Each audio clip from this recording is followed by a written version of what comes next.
Jujutsu Kaisen fut sans conteste une des révélations de l'année 2020. Porté aux yeux du grand public par une adaptation en animé qui frôle l'excellence, qui frôle la perfection, réalisée par le studio MAPPA, la popularité du manga a explosé en l'espace de seulement quelques mois. Et d'un seul coup, le manga est passé au statut d'une œuvre qui divise à une œuvre qui rassemble. Mais au final, quand on se pose la question, qu'en est-il vraiment de Jujutsu Kaisen? La hype du titre est-elle vraiment justifiée? Eh bien, c'est ce que nous allons voir ensemble aujourd'hui. Salut à tous et bienvenue sur Geeko World. Aujourd'hui, dans ce nouvel épisode de Manga Discovery, je vais vous parler de Jujutsu Kaisen.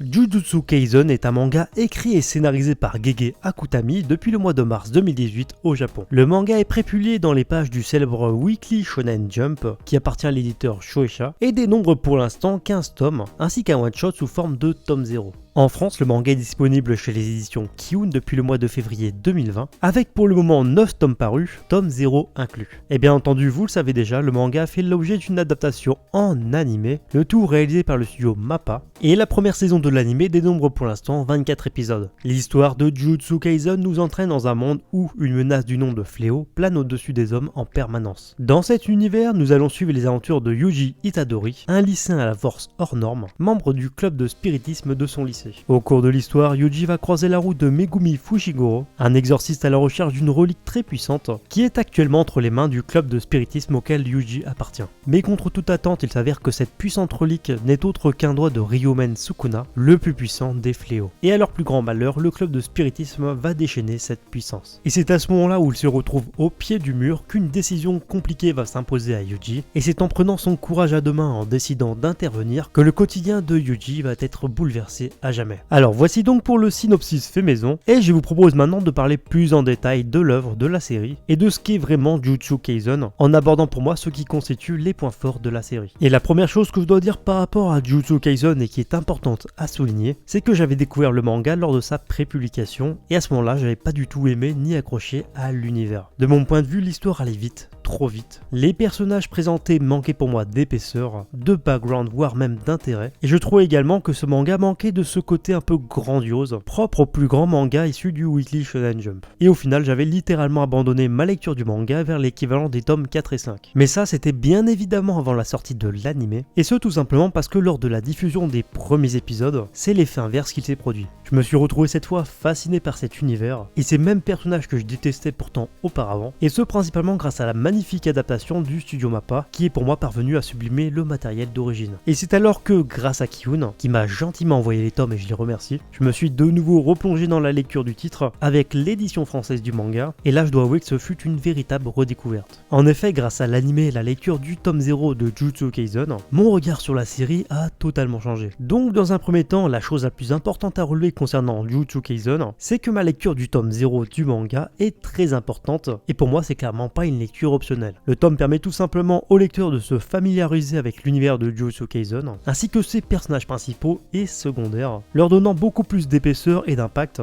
une fois qu'on les découvre dans la trame principale du manga. C'est par exemple le cas des élèves de première année comme Maki, Panda ou encore Toge, qui ont, grâce à ce tome, le droit à un véritable développement, ainsi que plusieurs grands moments de bravoure. De base, avant de devenir une série, Jujutsu Kaisen était un excellent one-shot, et Gege Akutami nous propose donc dans ce tome les bases, les premières fondations solides d'un univers riche, bien plus riche qu'il n'y paraît d'ailleurs au premier abord. Ensuite, un des points que j'apprécie le plus dans le manga, c'est sa montée en puissance progressive. Alors certes, le rythme du manga est effréné et on enchaîne les événements et les différents arcs avec rapidité, mais cela n'enlève absolument rien à la dimension épique qu'insuffle Gege Akutami à son récit au fil du temps. Bien que simple dans sa structure au premier abord, l'histoire de Jujutsu Kaisen a l'avantage d'avoir une intrigue qui ne part pas dans tous les sens et garde un certain fil rouge très clair qui s'axe contre toute attente sur le personnage de Megumi, un des protagonistes, mais également sur le héros de l'histoire, Yuji, possédé par Sukuna. Et selon moi, c'est ça qui est appréciable avec le manga. Pendant de nombreux chapitres, le déroulé de l'histoire est classique, mais son scénario se développe au fil du temps pour se diriger vers quelque chose de plus complexe, plus grandiose. Les arcs du manga s'enchaînent assez rapidement, mais paradoxalement, je trouve que l'histoire prend son temps. Mais si l'histoire justement prend son temps, c'est pour poser des fondations solides au manga pour la suite du récit. Les premiers arcs du manga servent à introduire justement l'univers du manga, les personnages principaux et secondaires, que ce soit soit du côté des protagonistes ou des antagonistes. En clair, les 6 premiers tomes du manga ne représentent qu'une vaste introduction à l'univers, une sorte d'épilogue en quelque sorte, avant de passer aux choses sérieuses à partir du tome 7. D'ailleurs, par la suite, Gege Akutami, à travers son œuvre, va même se payer le luxe de mettre de côté ses personnages principaux le temps d'un arc sous forme de flashback, qui viendra enrichir le lore et le background de l'univers Jujutsu Kaisen, mais qui viendra également développer le charismatique Satoru Gojo, à l'époque où il formait un binôme avec Suguru Geto, le bad guy du manga. Et ce développement apportera à l'œuvre ainsi qu'à l'antagoniste du titre beaucoup d'ambiguïté et de nuances, tout en faisant également la lumière sur les événements du passé. Une idée scénaristique brillante mais plutôt osée,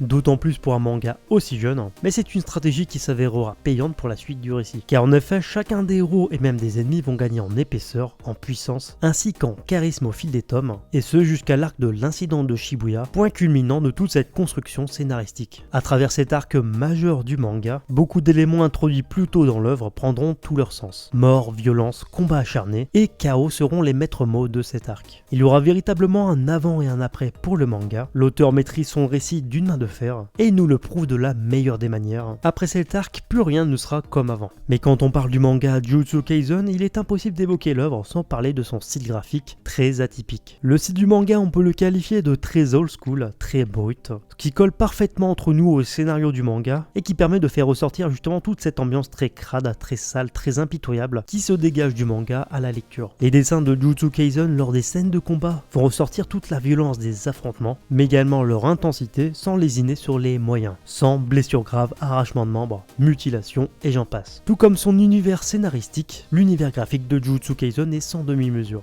Et ce qui est intéressant également avec le manga, c'est que sur beaucoup de moments clés, nous avons clairement affaire à des dessins dignes d'un manga seinen en puissance, sauf qu'il est bel et bien publié dans un magazine shonen, ce qui fait vraiment du manga Jujutsu Kaisen un des cas particuliers de son magazine, donc le Jump. On peut également ajouter à cela que Gege Akutami accorde beaucoup d'importance au car design de ses personnages, ce qui fait que le manga est rempli de beaucoup de personnages hyper badass et charismatiques, aussi bien du côté des héros que des ennemis. Et ça, c'est selon moi un point très intéressant car il est vraiment commun aux plus grands mangas du genre. Enfin, impossible pour moi de conclure cette vidéo sans parler de l'édition française du manga, édité par Kiyun, que je tiens d'ailleurs à saluer tant l'édition française est excellente. Tout d'abord, concernant l'édition française, nous avons déjà affaire à un bel objet, dans la lignée par exemple de ce qu'on a eu avec le manga My Hero Academia chez Kiyun, notamment avec un beau papier blanc solide, une qualité d'impression irréprochable, et de même pour l'encre qui fait ressortir vraiment toute la profondeur et les nuances de noir et de gris de chaque planche du manga, un point impératif pour profiter pleinement d'un manga aussi sombre. L'édition française proposée par Kiyun est bien entendu sublimée par la traduction française de Jujutsu Kaisen, signée par la grande Fédoua Lamodière, qui est pour moi à l'heure actuelle l'une des meilleures traductrices de manga en France. Et c'est simple, elle le démontre encore une fois sur ce titre. Sa traduction est tout bonnement irréprochable et son travail d'adaptation frôle vraiment l'excellence. Parce que justement, vu des subtilités de Jujutsu Kaisen, c'est pas une œuvre simple à traduire et également à retranscrire, surtout principalement au niveau des dialogues. Et le résultat est selon moi formidable car ça colle vraiment parfaitement à chacun des personnages lorsqu'ils discutent et chaque réplique des personnages semble vraiment naturelle. C'est d'ailleurs un comble de voir certaines personnes sur internet s'énerver face à ce travail remarquable dans le but de défendre une traduction faite par des fans qui est bien souvent, je le rappelle, approximative et qui manque de justesse. Ne vous fiez pas au scantrad. C'est une solution qui dépanne beaucoup d'entre vous certes, mais il ne faut absolument pas prendre justement cette traduction pour référence. Bien souvent elle manque de justesse et ça faut pas l'oublier. Enfin bref, en tout cas voici donc pour cette fameuse vidéo centrée sur le manga Jujutsu Kaisen. Vous l'aurez compris, selon moi la hype autour du titre est totalement justifiée. Jujutsu Kaisen est un manga atypique et une des forces du titre c'est clairement sa lente montée en puissance, ainsi qu'un univers sombre mais maîtrisé, le tout orchestré par un auteur qui maîtrise son récit d'une main de maître, aussi bien graphiquement que scénaristiquement. C'est disponible chez nous chez Kiyun et je ne peux que vous le recommander. Vous l'aurez compris donc, lisez Jujutsu Kaisen.